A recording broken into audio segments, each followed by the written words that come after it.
Hello and welcome to a Topic a Month podcast where we cover one topic a month split into weekly segments.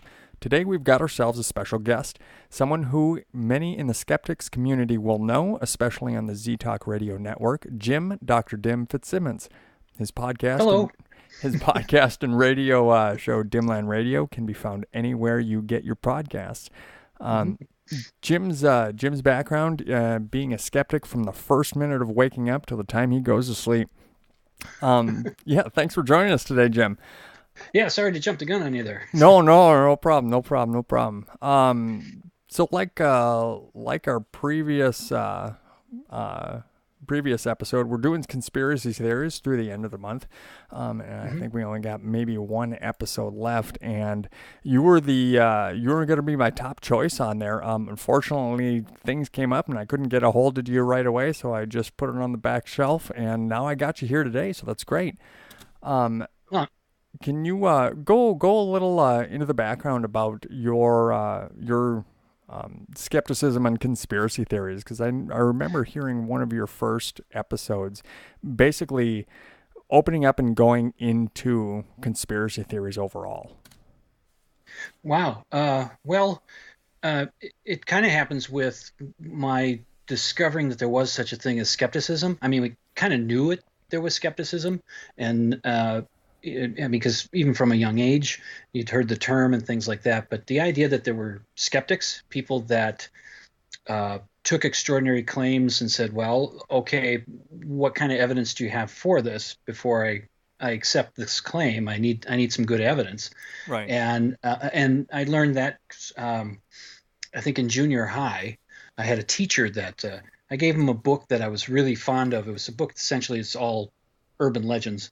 And it's called Strangely Enough, and got it through the scholastic system, and I thought it was really something because it had names and dates and that kind of stuff in it. And he read it or looked it over, and then he gave it back to me, and he gently let me down and saying, well, the names and dates, they're kind of a gimmick. They don't expect people who read this book to look everything up, and he essentially was telling me I should be skeptical, and that kind of disappointed me a little bit, but then it got me thinking more in skeptical terms, being a little more critical thinker. And then in the mid 90s, met a friend who let me know that there was such a thing as Skeptic Magazine and Skeptical Inquirer and all this kind of stuff. And he and people such as Michael Shermer, who I hadn't heard of before.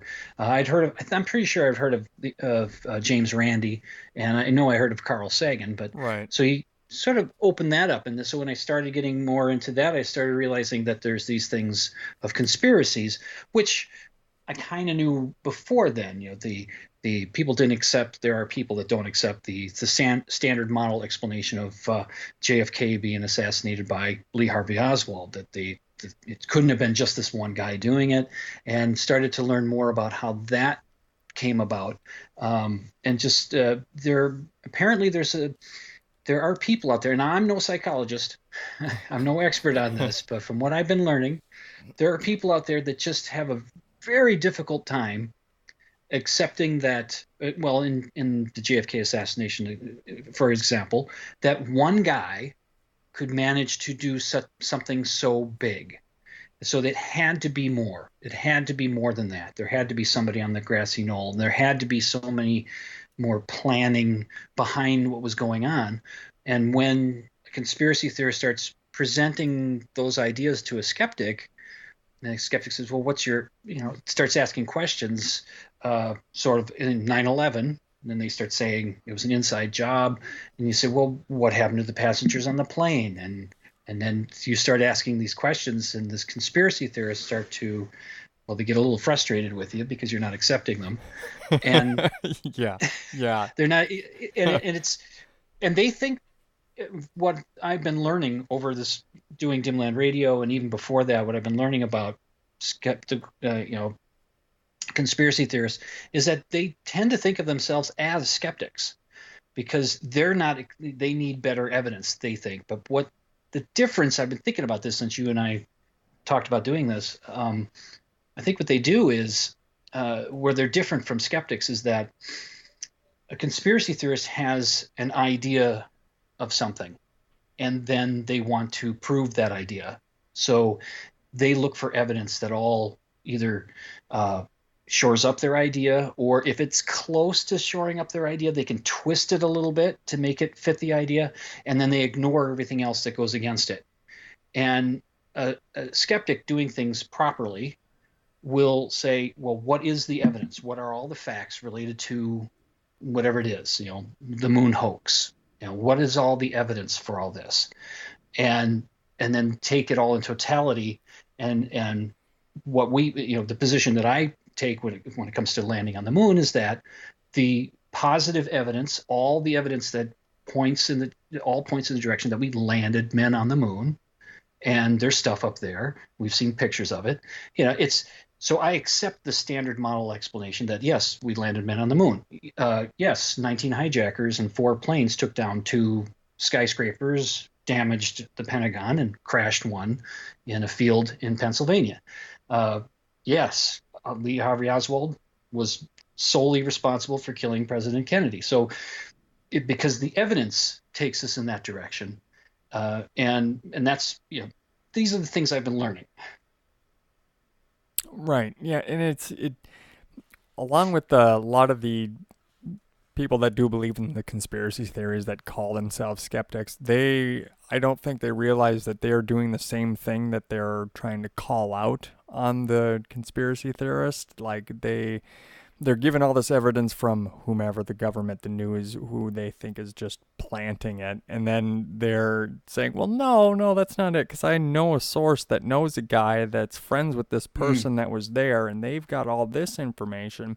So I'm going to accept that relatively blindly and then say, I've got this information. It contradicts your well-resourced, fact-driven, name-driven information, and mine is true, of course, and yours just doesn't happen to be true whatsoever. Right. That was a point that I made on a recent show, and I've used an analogy before. I was speaking of someone specific to Z-Talk Radio, but this could be any conspiracy theorist. You could have somebody that doesn't believe that the ancient Egyptians built the pyramids, and you could take them to an auditorium filled with 100 archaeologists, and most of them Egyptologists specifically, and they could go through that room and talk to every one of them about how the ancient Egyptians built the pyramids. And each one of those archaeologists and Egyptologists are going to give pretty much the same information, because that's what the evidence says. This is what we know at this point. This is how we believe they did it, and all these things. And they could go through 99 of these guys and getting this essentially the same answer all the way through. And then they find that one person who says, yeah, I think it was built, maybe not by aliens, but it was built by a civilization that existed a couple of thousand years previously that had all this advanced technology. And so when I presented that on my show, I said, now, who do you think that person's going to believe? Are they going to believe the 99, or are they going to believe the one? Yeah. And they want to believe the outlier.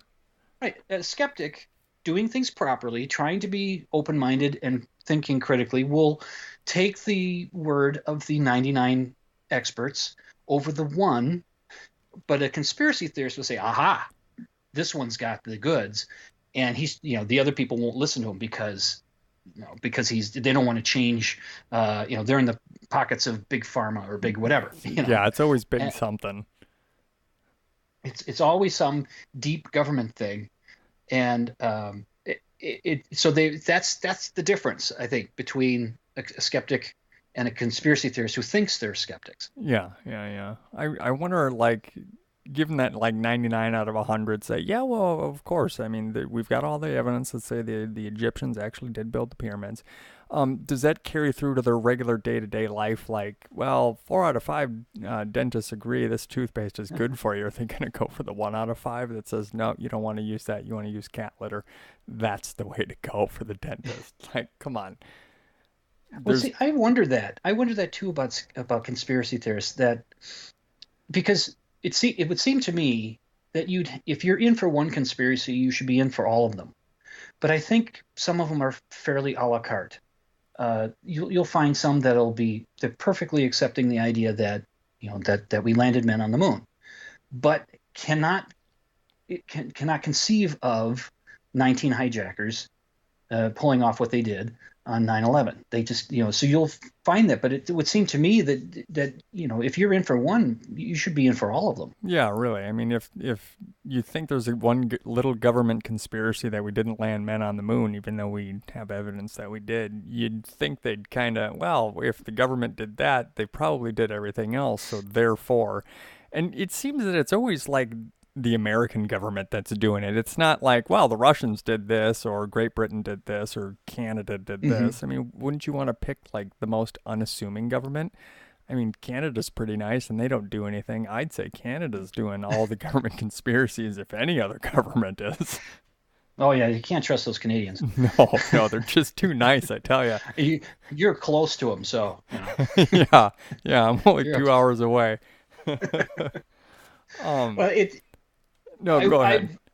I often wonder, because I don't know how closely you listen to my show, but when I started doing offering them as a podcast to download on iTunes, which was only at the end of last year, I had done something like 300 shows for Z Talk.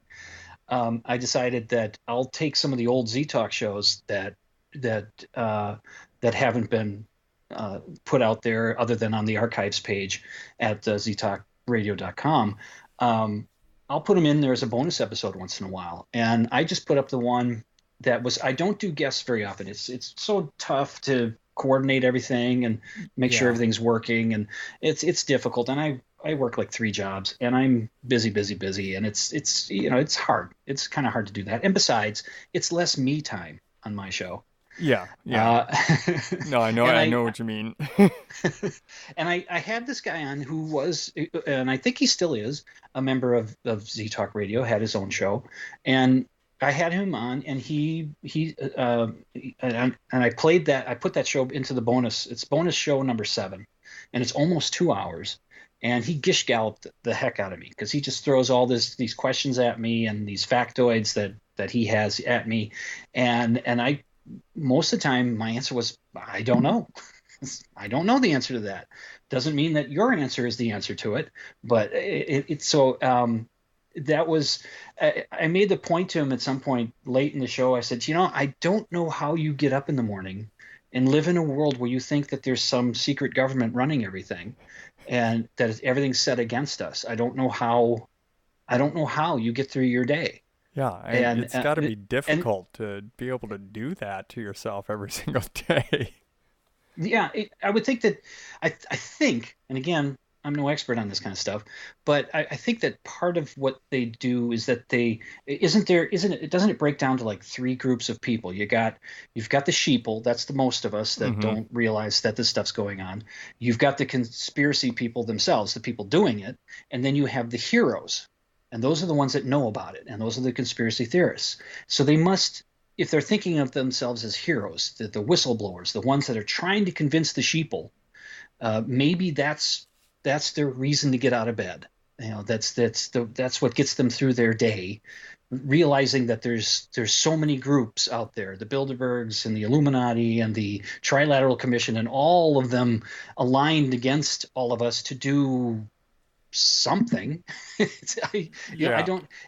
There's an internet cartoon strip, XKCD, I think it's called. Yeah. And it's a stick figure drawing thing, and it's dialogue, humors through the dialogue, through the text mainly, not necessarily through the images. And there's one where somebody's writing a letter to, and they run through this list of all the groups, that some of them I just mentioned, and there's a whole bunch more, runs through all that list, and it's imploring them, if you're going to try and run the world, would you guys get your stuff together? Oh, you're welcome to swear on the podcast. Don't worry about that. It's explicit. It's get your shit together. It's what they say, what it says, and I think it's really funny. And it's I wouldn't even been surprised. I wouldn't be surprised if there were when the pyramids were being built in Egypt, the Great Pyramid is being worked on, that some of the workers working on there were conspiracy theorists saying, well, the Pharaoh isn't really the power behind. There had to be. There's got to be a conspiracy theory about the conspiracy theorist way back when. I mean, there ought to be. If there's not, where's the humanity in it? I mean, comedy at least. Well, it's just, and the thing that I meet up with the Minnesota skeptics each month in Minneapolis, and some of the stuff that they've said is that conspiracy thinking is you can have a group of conspiracy theorists. You can have they have a convention, and you can have table after table after table of conspiracy theories type stuff, and it's all on the same topic, except it's all different ideas. So the pyramids were built by aliens. The pyramids were built by an ancient civilization. The pyramids were built by reptilians. You could have table next to table next to table, and none of them have the same the actual story of how the pyramids were built. But but they're all on the same team. As long as they're against the standard model explanation, they're all okay with each other. It's weird. It's because they know that the actual story isn't right, but they don't mind that they don't see eye to eye on what they think the actual story is. Right. So long as it's different than what the actual evidence shows. I mean, because it can't be, hard fact and data. It has to be, well, this wild idea. I do like the alien one, though. I think it's neat, but as far as it goes, it's entertainment purposes only.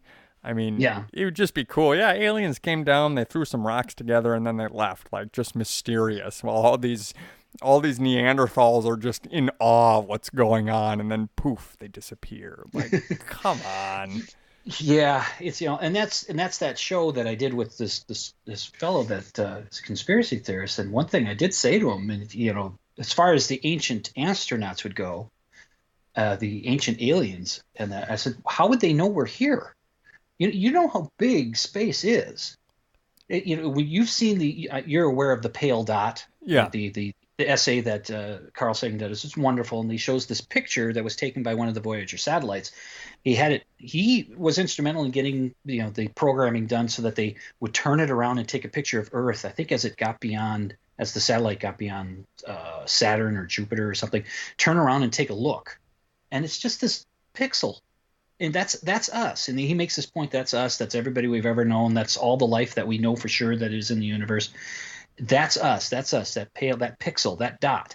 And I was trying to tell him, I says, how would an alien species even know we're here, especially in the ancient years when we weren't sending off radio signals that might have been picked up?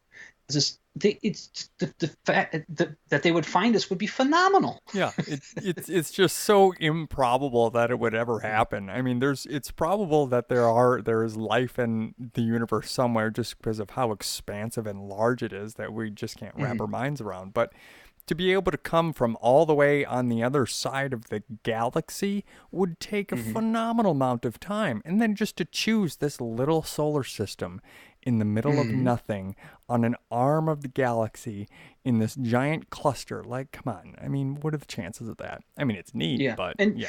Do you find it that when you talk to people about extraterrestrial life, that it goes like this? They might ask you if you accept that UFOs are spacecraft from other planets, and when I'm asked that, I say, well, no, I don't. And then the next thing they say to me is, well, how can you think we're the only life in the universe? And do you find that happening? Has that ever happened to you? Yeah, I can see that. Like they want to say, well, all the UFO pictures out there, well, it has to be aliens. Well, no, it doesn't. I mean, it's probable that it's something wrong with the camera. Of all things, it's probably something wrong with a human-built contraption, or it's something that we put in the sky, or it's a natural phenomena. Well, usually when I respond when they do that, because I'll tell them, I says, well, you asked me if I believed that alien life forms are visiting Earth, and I don't. You didn't ask me if I believed if there was other life in the universe. It's just these are two separate things. because there may even be life in our solar system Yeah. that we just haven't found it yet. On some of the moons of Saturn or Titan, Mars might even show that there at least was life. I mean, so I'm fully on board with the size of the universe being what it is, and the number of planets that are in our galaxy alone, something like 500 million planets. There would have to be. It would seem like it would be an awful waste of space. Isn't that what Carl Sagan said in Yeah, Contact? it would It would be an be quite awful a waste of space. And so yes, I think there's probably life out there visiting us. There's just too much against it for it to happen. It's just, how would they, again, like I said, how would they find us? And then, as you're saying, how would they get here? The amount of time and effort it would take to get here, it seems too much. Yeah, it is quite literally astronomical. Like there's no Yeah. other real good description for it. It would just take physically too long. There's no way to Mm-hmm. that we know of at this point in time to bend space and time into something that we could physically travel through. Maybe one day, and it's probably science fiction. But as it Mm-hmm. goes, there's no way. Yeah. So what do you find for the most ridiculous conspiracy theory that you've come across? For me, it's lizard people. I find that to be just atrocious in like a comic book, but I'm sure that you've run across a lot more than I have. Well, I think they're all they're all kind of ridiculous if you really start if you really start to pull them apart. I mean, some of them might seem on the surface fairly plausible, like the moon hoax, because there's enough where they can throw it. Well, how did they handle the radiation? Getting the guys would have died before they got there and all that kind of stuff. But if Right. you pick apart, on the surface, it looks like, well, you might have something there, but you start picking it apart and realize that, well, yes, they would go through this radiation belt, but they were going to go through it super fast. They weren't going to be there that long. Yeah, it would be And like getting so an that's X-ray essentially. exactly. And so, and then all this other stuff. I find the notion of, and I think you and I kind of mentioned this when we were talking earlier, was about chemtrails. I find the notion of that just really silly. It's like, chemtrails are meant to do what now?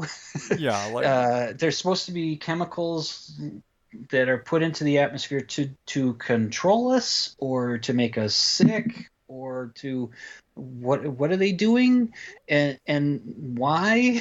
yeah, And like what would be the point of it? That it would disperse so like rapidly across the entire atmosphere that it wouldn't make a difference. Number one. Number two, the chemicals that they're releasing, well, chances are they're already in our atmosphere to begin with, and we've been breathing them for a long time. sure, and they can't control where they're going to come down. If Yeah. you're seeing the contrails, which is what they are, if you're seeing contrails above you, as a conspiracy theorist, if you believe that those are chemtrails, you could relax because the chemicals are going to come down thousands of miles away from you.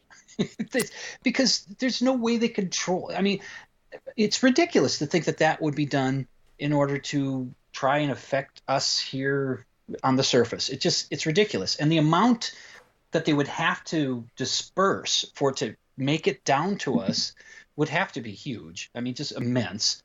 And there's a perfectly good explanation as what those trails are and why sometimes they seem so wide and sometimes they're really thin and sometimes they don't happen. It's just the combination of atmospheric conditions, amount of moisture, temperature, the moisture and the propellant that's coming out of the jets.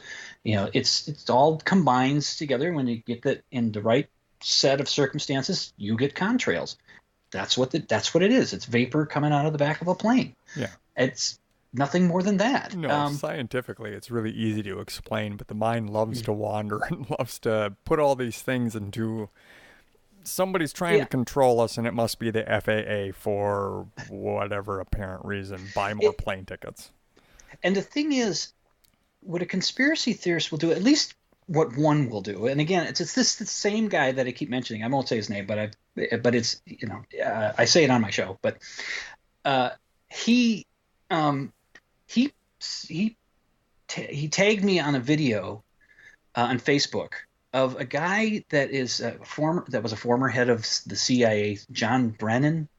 and he's giving a talk at some conference about how to combat global warming. And he's talking about what's it called? Stratospheric aerosol injection, which is putting a particulate into the atmosphere, up in the stratosphere level of our atmosphere, that would reflect some of the heat from the sun back off into space. And he was saying, this is a proposal, or he said he thought it had potential. It was interesting, this technology, but he said that it would just buy us time till we can try to transition off of fossil fuels to really combat the levels of CO2 in the atmosphere and that kind of stuff. And I watched the video, and my friend is telling me he's admitting to chemtrails. They've been doing it for years. And I looked at it and thought, wait a minute, how is this chemtrails? I thought chemtrails were meant to control our behavior or make us sick. How is, I mean, we've heard about seeding clouds to try to get them to rain. This is almost the same thing. And he even told me that there's a page on the CIA's website about global engineering, which I couldn't find. And he just, the conspiracy theory, he does the same thing as I've heard others do, and that is the do your own research. And I have another friend who's a skeptic who, when he hears that phrase, he translates it as read the books on my shelves. Go to the websites I go to, because they are telling the truth instead of, as we were saying earlier, relying on experts, people who are trained in this and study it and know this stuff. Yeah. As lay people, we kind of have to. I know this. There's the logical fallacy of arguing from authority, but sometimes it's you do need to rely on the experts, the people who know what they're talking about. And when I watched that video, I said, boy, I tell you, at least that one conspiracy theorist will hear what he wants to hear. He hears that as an admission of chemtrails. I don't understand how he makes that connection, but he does. No, if there's no like explicit, yes, these are chemtrails, they are mind control propellants coming out the back of the airplanes when they're flying by, then yeah, sure, that would be admittance, but they're not saying that explicitly. They're not even coming close to that. They're saying, okay, we're trying to save the planet by doing this. Well, perfect. That's all it is. That's the end of it. There's nothing else to look into, but I guess that's the fun of it, is just looking into that and saying, yep, that's it. He just admitted there's chemtrails and they're trying to control our brains. Right. They hear what they want to hear. Yeah.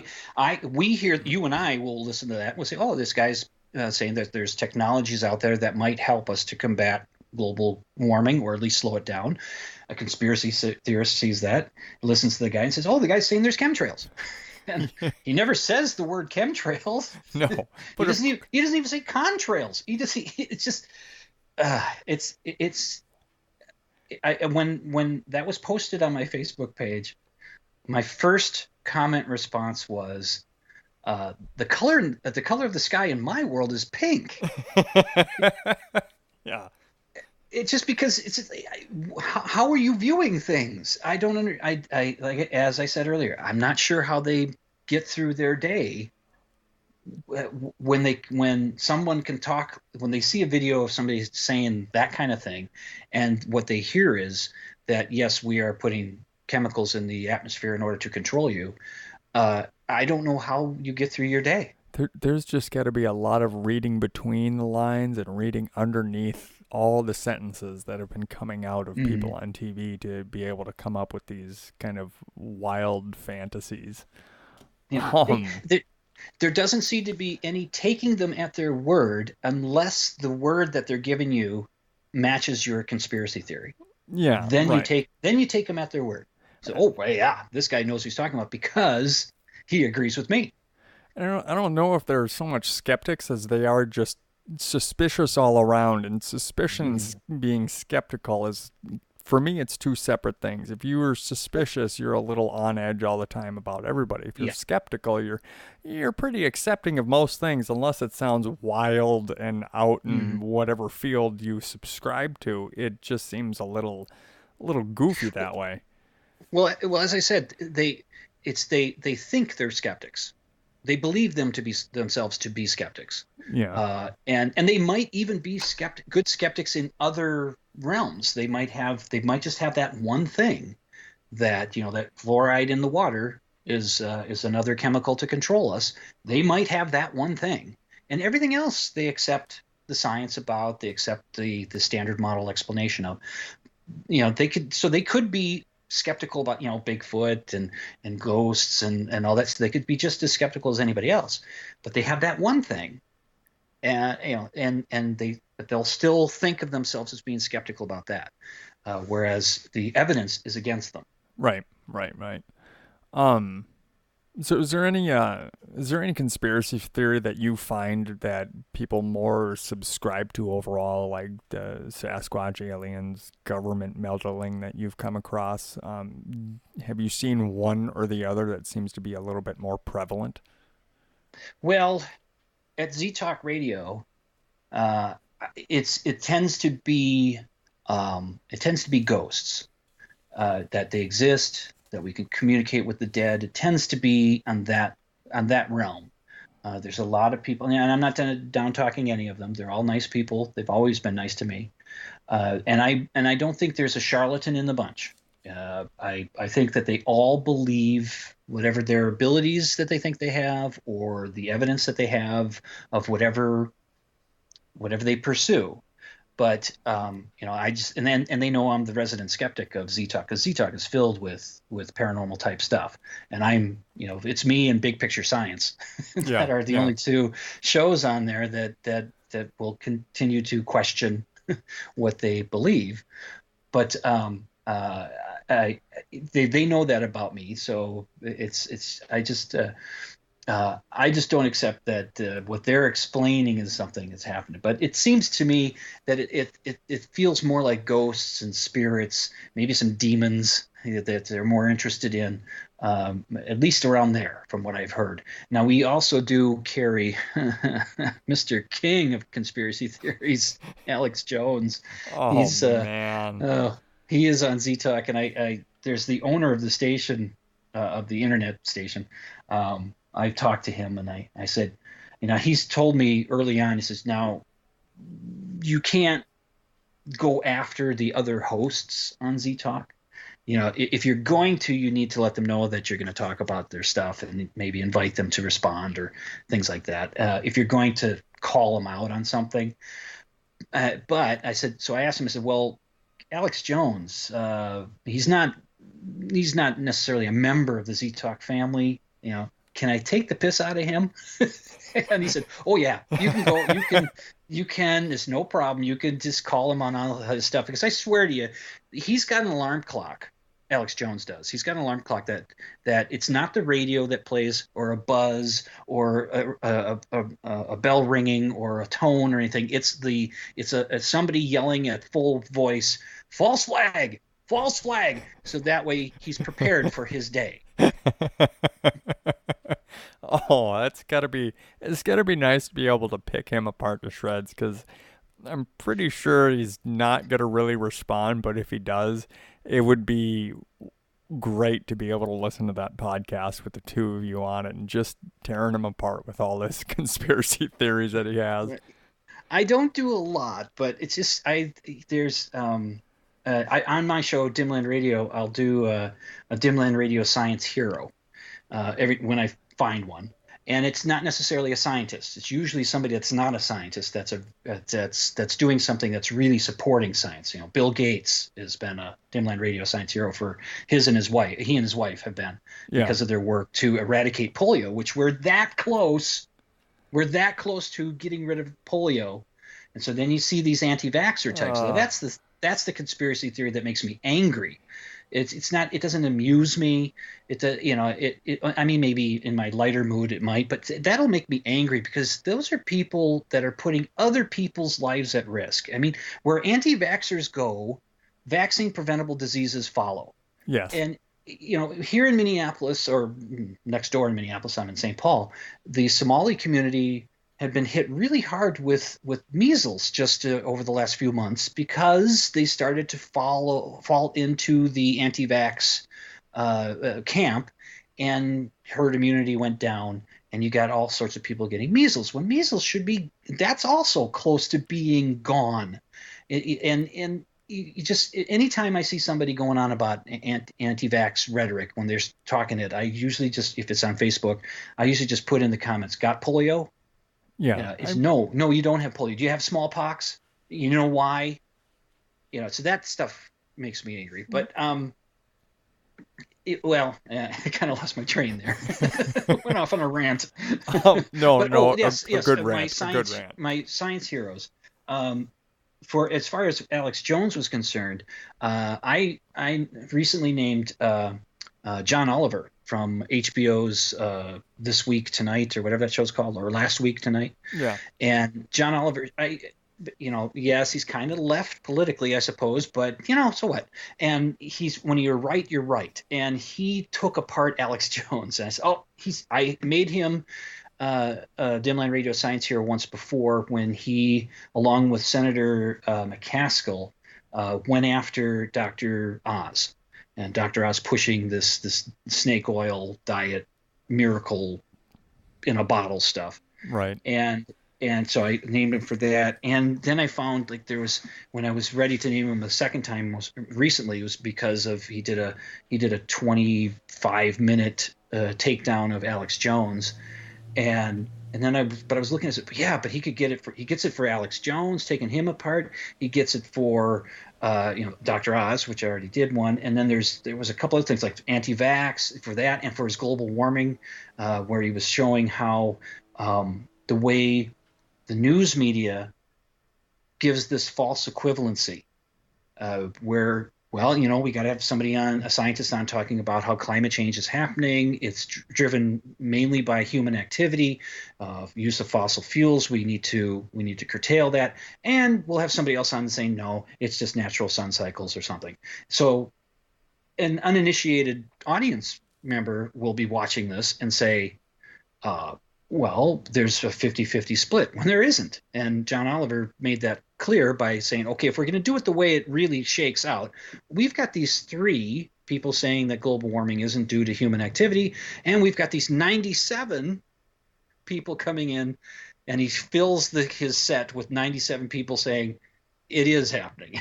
The evidence is very strong and incontrovertible that it's happening. Right. And so that's doing a lot of like picking and choosing, like, they're seeing the 50-50, or they're seeing the 3 and the 97. Yeah, but these 3 seem more reliable to me, given that the whatever evidence that they have. But whether or not, like, we are doing it or it's happening naturally, it doesn't really matter where that's coming from. It's the matter of actually doing something about it. And that's where it really comes down to, that I don't think that they really see that. They just want to be right, rather than seeing what the end result is going to be. We'll all drown. But I guess again, not. that boils down to the 99 or the 1. Which one do you go with? And It just depends on where your inclination is. Those 3 happen to speak to me. Somebody might say, whereas the 97 don't. Well, to me, trying to do my skepticism properly and be appreciative of science and be a critical thinker, I go with where Occam's razor would take me, and it would take me to the 97. What makes more sense? Yeah. And so that's where I go. So John Oliver could have been a Dimland Radio Science Hero 4 times, but he's been twice now. So. And there's nothing that comes out of it. I don't send them a plaque or anything, but it just takes up a little time on the show. It's not easy to fill an hour. No, and honestly, it really isn't. It's so for everybody listening, it is very difficult to fill an hour by yourself. That's why my mini casts are only about 10 minutes long, because it is super hard to fill up the other 50. And yeah, I don't know how you fill up an hour by yourself, man. You're rocking it the entire time. Well, thanks. I have an experience of being a lifelong self-talker.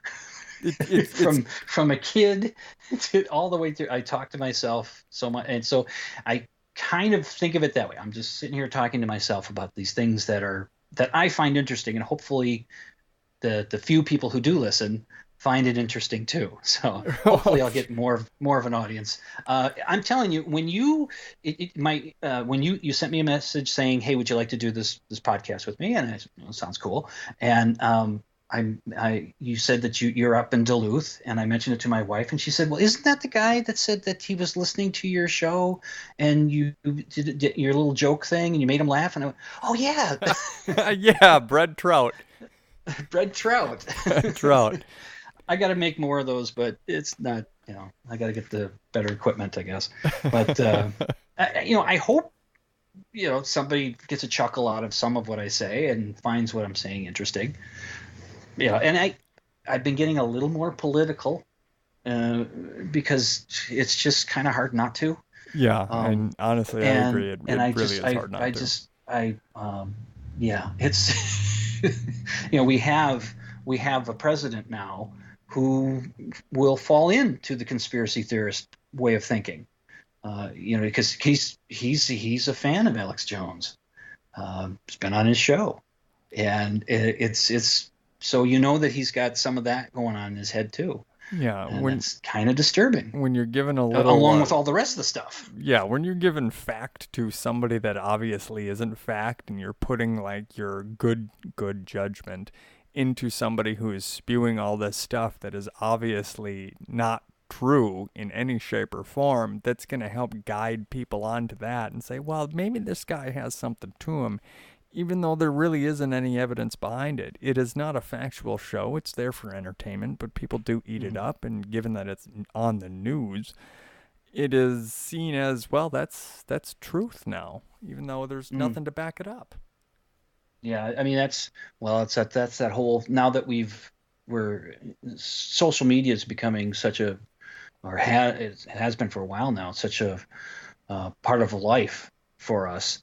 I do Facebook. I don't do Twitter or anything else, but you see so much stuff on there that's fake news. I mean that's kind of where the term came from.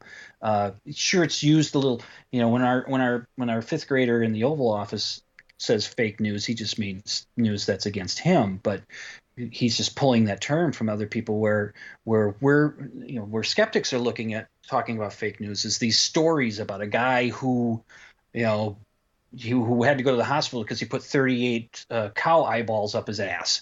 You get a story like that, and we have the wonderful source of Snopes, who's having some financial issues at this point. But you got Snopes, and you got PolitiFact, and you've got MythBuster or Hoaxbusters or something like the websites like that are finding, that are giving they're looking into these internet stories, and anytime I see one of these things shared on Facebook, you recognize what what Facebook looks like when there's an article put up. There's a picture, there's a headline, and underneath there's maybe the first line or two of the article, and then there's the website from which, when you click that link, that's where you're going. Yeah. And so often you'll see, for instance, if you ever see World News Daily Report, just read that as what it is. It's bullshit. Yeah. Because they make up everything. They call themselves a satire site. But see, the thing is, unless you're the Onion, people are going to, if they see the Onion under, they'll know that it's parody and sarcasm and that it's not meant to be. It's satire. They know that it's not real. But these other sites, they trade on the idea that these might be true. These stories might be real. So people share them as though they're real stories. That some guy really did put 38 cow eyeballs up his butt. They'll share that. And so if you're like me, sometimes, I'm going to poop the party, and I'm going to go in there and say, no. Yeah, that's definitely not very plausible. 36 maybe, but in reality, 38's a little too many. What is he, Cool Hand Luke or something? Come on. It's a lot of times I'll just be gentle about it, and I'll say, whatever that website is, I'll say, is this website a reliable source for news? I would rather see, sometimes there are actual stories that are put up that are real. It's just that it comes from like a second or third source. It's like somebody's blog, and that links to the article. Yeah. And I would prefer that the person link to the article, link to the article that came from CNN or from, from Yahoo News or from the AP, link to that. Don't be linking to somebody's blog about it, even though, I blog. It'd be nice to have my blog shared, but I'd rather see that if you're putting up a news story that might seem a little hanky, link to the actual source so that a person can go to it and say, oh, okay, this is legit. But there's too much out there. We can't stop it all, but I'm trying. Yeah, it is. I mean, there's just tons of it. And really, if you're linking this stuff that's obviously satire, but they think it is real news, there's really no excuse, at least to me, to not be able to actually read the article, find who the contacts are, and the person writing the article generally puts links to everything else that they've they pulled some stuff from CNN's website, they pulled some stuff from Time, Newsweek, The New Yorker, wherever it is. They can link that in the website that they're creating all this stuff. So you shouldn't be able to go to a website and not see any of that, because chances are, well, it's probably going to be a satire website. Just because it doesn't have the Onion on it doesn't mean it isn't. Right. That's it. But having the Onion there, it. People know that. Oh, yeah. Because the Onion has done the groundwork to establish itself as a satire. And so people know that about it. But World News Daily Report hasn't done that. And World News Daily Report sounds like a news organization. It doesn't sound, it's so people share that thinking that it's true, that this is a true story. And then someone like me comes in and says, no, it's not true, and they say, oh, great, you have to ruin everything. Well, sorry. Well, I'm just trying to get the right information. Just trying to, keep people from, clogging up the internet with bullshit, which is a Sisyphean task. I would imagine it's going to be a very difficult thing to do, but yeah, it's unfortunate that if people don't delve a little bit more deeply, they see the tagline and then, well, that's got to be true. And it does bother me, though, when I see it from somebody that I figure should know better, and they say, oh, we're just having a little fun here. Well, then when you're sharing it, you make it obvious.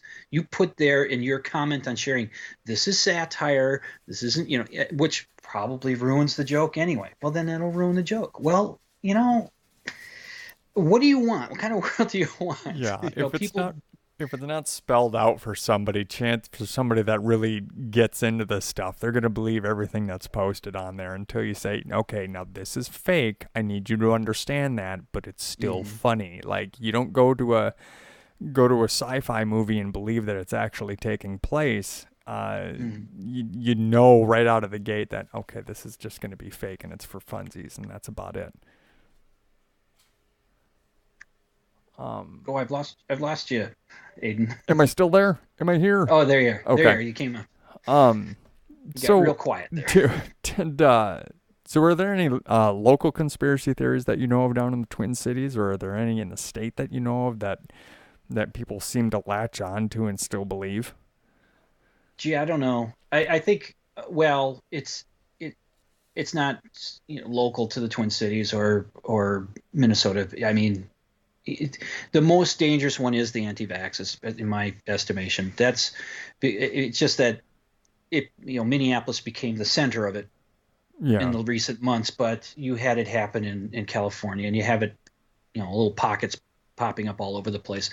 I can't think of any particular Minnesotan thing. I don't know if there's a Minnesota creature, cryptid, although I'm sure there's been Bigfoots spotted around in Minnesota, because they've been seen in just about every state, which should tell you something.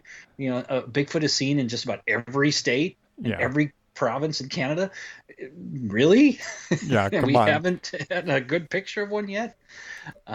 So I'm not sure. I'm not sure if there's anything particular to the Twin Cities or that, but the dangerous one is the anti-vax. Yeah, hands down. I mean, it's conspiracy theories are all fun and games, but once it starts actually affecting people, and maybe not even people, but just children, babies, like, that's, Hmm. you got to draw the line somewhere. You actually have to look at the evidence for it. And that conspiracy theory, like it kills people. It hurts people. Like it damages them to great Hmm. lengths for the rest of their life. Like polio's nothing to shake a stick at. Like you need No. to get rid of it, and let's be done with it. And so get your vaccine and quit like saying that's going to give you autism when there's no evidence saying that it does give you autism.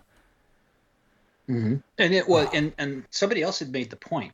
Uh, I think it was Michael Godot, who's the co-host of Penn's Sunday School podcast, where he has a son that has autism.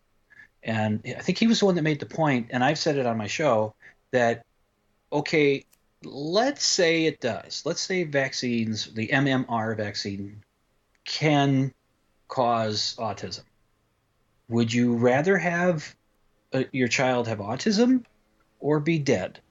I mean, why is it that, it's, I mean, yes, you wouldn't want your kid to have autism, but there seems to be, Michael Godot was making the point better than I'm making it.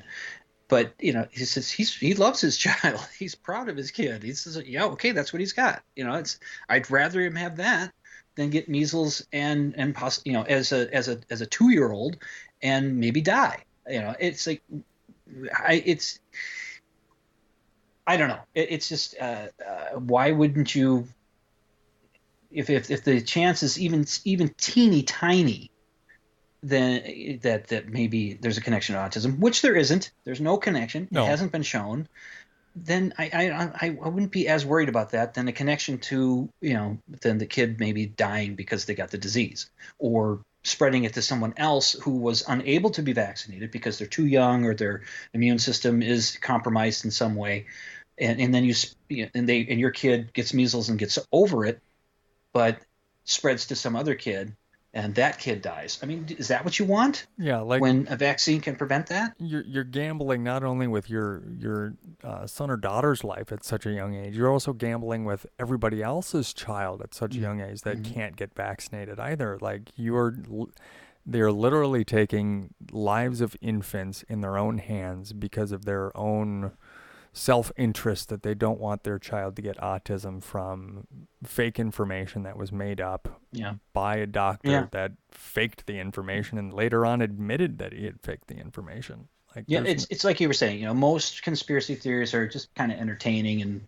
a little frivolous, but when it comes to anti-vax, that's there. You've got something there that's going to harm people if you get enough people believing it.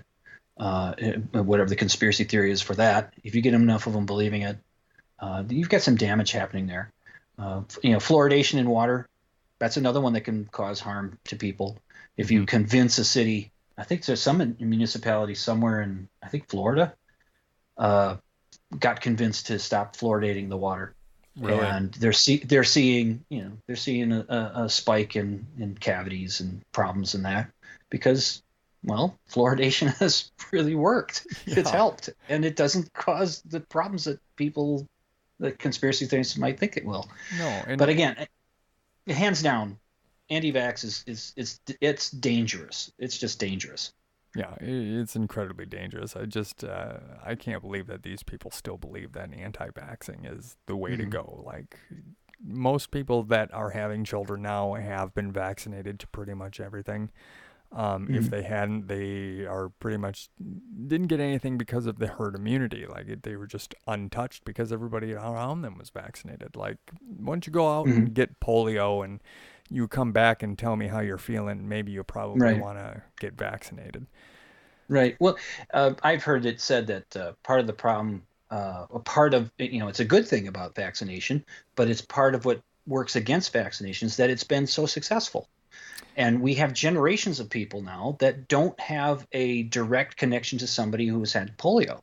When I was a kid and getting the polio vaccine, I don't think I knew anybody close, but I knew more about the disease.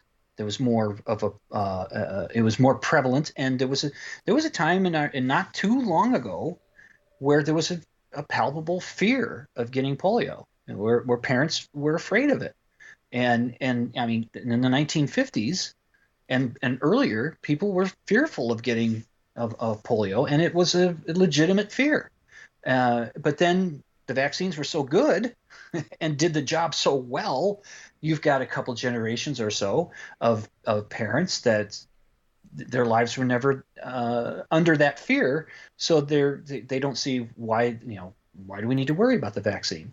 So that's, the fact that they're so effective can work against them. Yeah, and it is a little unfortunate like that. I mean, it's good that polio is basically taken care of. Hopefully, I mean, as far as things are going, we don't know with these people that don't want to get vaccinated in the future for other things, but it is very unfortunate that we weren't, as our generation, seeing the effects of what polio actually does to people. Like, it ruins lives, but we didn't see that, so we don't put any effect to it. Well, we just see the word, well, it's polio, okay, it must be something as bad as the common cold, which it really honestly isn't. And that's why it's now eradicated, because of vaccines. But, well, what do you do, I guess, until you see the pain and suffering from these conspiracy theorists causing this to happen, of the anti-vaxxing? What are you going to do? Mm-hmm. Well, I have the scar for the smallpox vaccine. Not too many people younger than me do, and that's because smallpox vaccine worked. Yeah. And smallpox is now gone, and it's been gone since the mid or late 1970s. Yeah. There's no naturally occurring smallpox in the world since then, and so people don't have to have that scar on their arm from getting the smallpox vaccine that I have. The stuff works. Yeah, there's evidence for it. People are alive and they don't have polio or smallpox. So there you go. Like, we're talking to you right face to face. We're coming up on about an hour here. Oh boy. Where can we download your podcast at there? Well, you can get it from iTunes. You can subscribe there. I think you can probably go directly to Podbean. That's where I put everything, so you can get it from that. You can follow me on that. Or you can do it the labor-intensive way. You can go to ztalkradio.com and go to their show archives page, and you can download the shows from there. I'm up to 330 something shows now, and most all of them are available on ztalkradio.com. But really, just go to iTunes and check. People who don't have iTunes accounts, some of the Minnesota skeptics, a couple of them have said that they've just looked through it where they get their podcasts, and they found it. So, look for Dimland Radio, and hey, if you like it, give it a good rating and a good review, and tell somebody else about it. I still get surprised every now and then when I get a message from somebody mentioning that they've listened to my show. And I go, really? Hey, that's always good to hear. That's always good to hear. It is. So yeah, just check iTunes. Just check it out, Dimland Radio. Awesome. Well, hey, thanks for joining us as always, Jim. Well, I'd definitely love to have you back on in the future for another hour-long episode on probably a different topic for the next month. I don't know what I'm going to end up doing, but yeah, if you're up to it, I'd love to have you back. Well, my show is not all skepticism, because I'll talk a little politics, I'll talk movies, I'll talk things that bother me. I have my pedantic moments. It's not all just skepticism, although that is kind of the through line that heads through most of the time. So it's, I got other topics. Right on. That's a nice, good bottom layer to build on right there. Yeah. Well, hey everybody, thanks for listening to us. You can find us on Facebook, Twitter, and Instagram at A Topic a Month. You can also email us at the same. And I believe that's it. Oh, hey, give us a rating on iTunes as well. I think we don't have anything there. We're still got some stickers for sale. I think we still have the same 8 that we had 2 weeks ago. So, they're still there to buy, everybody. Yeah, I think that's about it. Thank you, everyone, and have a good night.